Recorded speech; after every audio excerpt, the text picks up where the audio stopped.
we've got over 2.73 lakh fresh cases recorded in the last 24 hours. If I can just show you, the top 5 states with the highest cases currently are Maharashtra topping the charts with 68,631 cases, followed by Uttar Pradesh with 30,566 cases. Delhi currently at 25,462 cases. This is in the last 24 hours, followed by Karnataka and Kerala. Now, as far as the top 5 states with the highest deaths are concerned, we've got Maharashtra with 503 deaths in the last 24 hours, followed by Chhattisgarh with 170 deaths. Delhi logging in 161 deaths in the last 24 hours, followed by Uttar Pradesh at 127 and Gujarat at 110.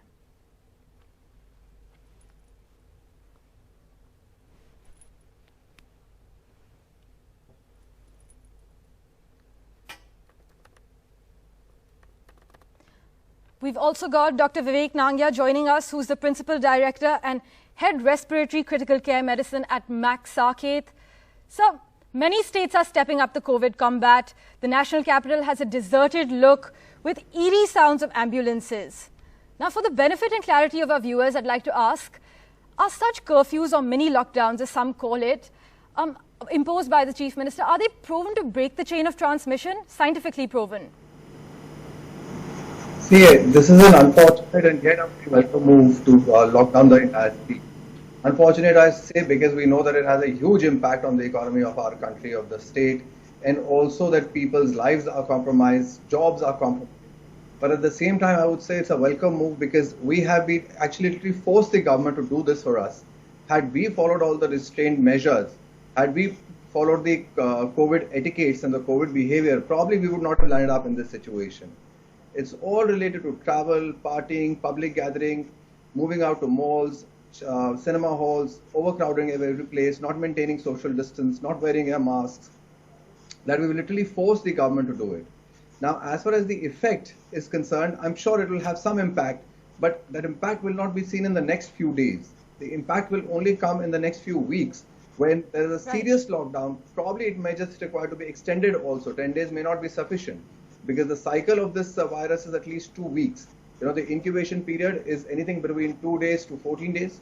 So 14 days is the minimum that you would expect for some impact to happen if it was to happen. Right. We've also got Dr. Anjan Trikha joining us. He's the chairman of Clinical Managerial Group COVID Center at AIIMS. Doctor, how effective is the RT-PCR test for the new variant? Now, a lot of people testing negative in the first go, but then show patches in the lung X-rays and CT scans. Okay, see, at the present time, we just have the RT-PCR kit which is available to us, and we have had our share of negative RT-PCRs, but then one must remember that RT-PCR itself is a test which would give you false negative like all other tests, right? So if RT-PCR is negative and there are, X-rays or CTs are showing shadows and they are suggestive of a COVID infection, we tend to repeat them after a couple of days. So we cannot comment upon the fact that the RT-PCR is not picking up the new variant. It is just that in few cases we get the negative reports, and this was happening earlier also. I remember in the month of May last year, we had a few patients who had RT-PCRs twice or thrice negative, though they had the classical CT pictures. So these kind of aberrations do happen, and to make a blanket statement that this RT-PCR doesn't pick up the new variant is not right. Right, fair enough, sir. Also, Dr. Trikha, if I can just ask you, are double masks effective?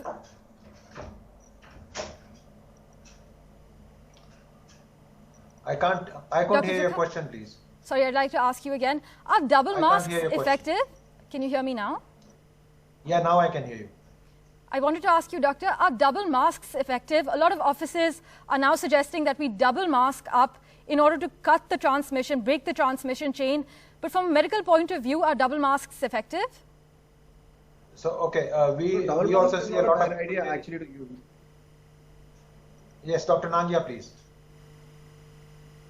So double mask is not a bad idea to use actually. CDC did conduct a study where they found that when they were using double mask, the chances of transmission were lower. So the potential advantage is one, that it provides a double layer of protection. Second advantage is that if there is a mask, one of the masks is loose, then at least the other mask takes care of it.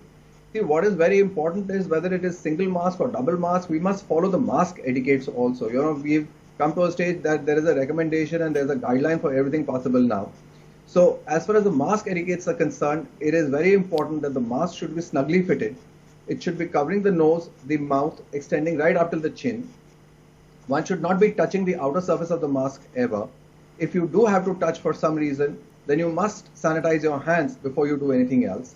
And finally, the mask should be discarded very carefully. It should not just be thrown around or should be strewn around, but probably discarded in a paper bag or some chemical so that it cannot be used or misused. All right.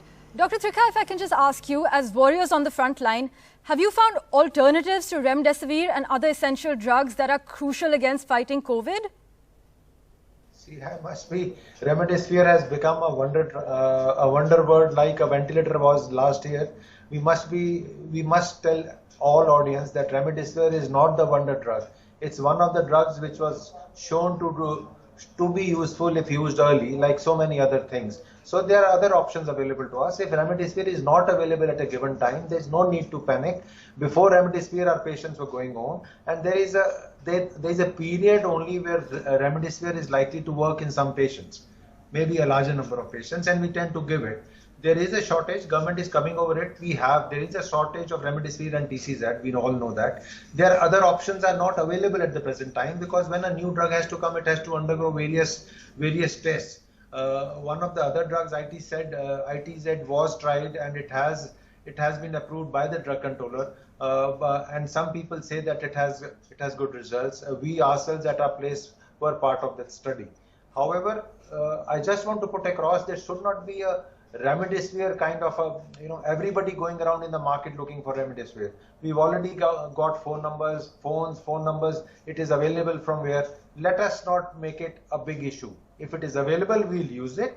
If it is not available, we have supportive treatment with which also patients go back home. A lot of countries NHS never allowed remdesivir for so many months. Once it was allowed by the US FDA. Okay. Dr. Nangia, would you like to add to that as well? Sorry, I couldn't hear it properly. I was talking to Dr. Nangia. Would you like to add to that as well? So it is a sort of moral panic. If there is no remdesivir, there is no need to panic because there are other alternatives, as Dr. Trikha has just specified. Would you like to add to that, Dr. Nangia? I would agree with Dr. Trikha that most of the studies that have been conducted, they haven't shown that remdesivir is some kind of a wonder drug or some panacea which will help you, will save lives. All it has shown is that it just reduces the number of days of recovery. That's it. From probably 12 to 7. That's all that it has done and nothing beyond that. Of course, in the long run, one could say that even if the recovery is faster, that's good enough. But if it is not available, there's no need to panic. The only specific situation where you need to give remdesivir is also very clearly identified. It does not help if the patient is far advanced, is on ventilator. It does not help if the patient has a mild illness. It only helps in moderate patients who require oxygen, and that too within the first 7 days of illness and not beyond that. So that is a clarity that should be there amongst the general public and as well as the clinicians when they are recommending the usage of remdesivir. Thank you, Dr. Trikha. Thank you, Dr. Nangia, for joining us and reassuring us. It's actually a relief to hear those words.